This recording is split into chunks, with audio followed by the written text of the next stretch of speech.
Hello everyone. Get comfortable, turn off the lights, and listen carefully. Today's story happened to a man named Carlos. Carlos was a taxi driver who always worked at night.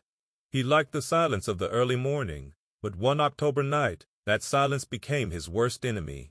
It was 1 o'clock in the morning, the city was empty, and a thick fog covered the streets. Carlos was tired and thinking about going home when, suddenly, he saw someone on the side of the road. It was a tall man, dressed in a very old black suit. He had no suitcases. He was just standing there under a flickering streetlight. Carlos stopped. The man got into the back seat without saying a word. "Where to, sir?" Carlos asked. The man, in a very low and cold voice, replied, "To the old cemetery, at the edge of town."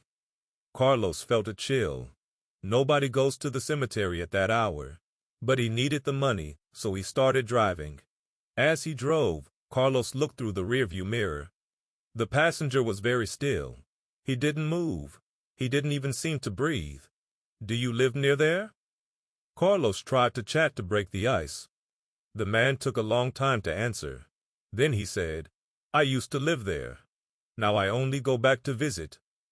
Carlos thought it was a bad joke. But then he noticed something terrifying. The temperature inside the car began to drop. He could see his own breath coming out of his mouth like white smoke.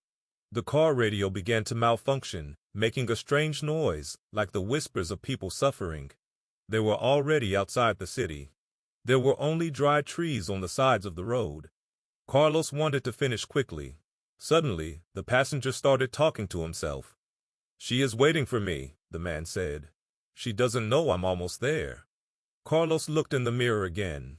The man's face looked pale, almost gray under the moonlight. His hands were on his knees, and Carlos noticed that the man's fingernails were covered in fresh dirt. "Sir, are you okay?" Carlos asked with fear. The man raised his head, and his eyes glowed in an inhuman way. "Just drive, Carlos. We are almost home." They reached the iron gates of the cemetery. The place was dark and scary. Carlos stopped and said, "We are here. That will be $20. The man didn't move.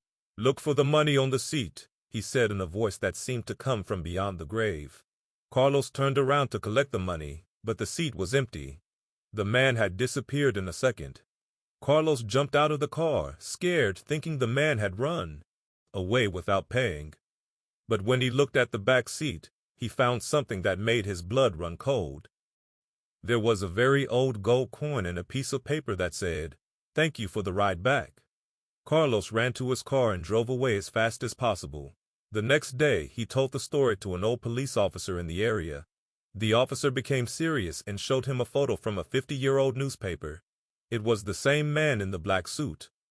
He had died in an accident on that very same road, trying to get to the cemetery for his wife's funeral.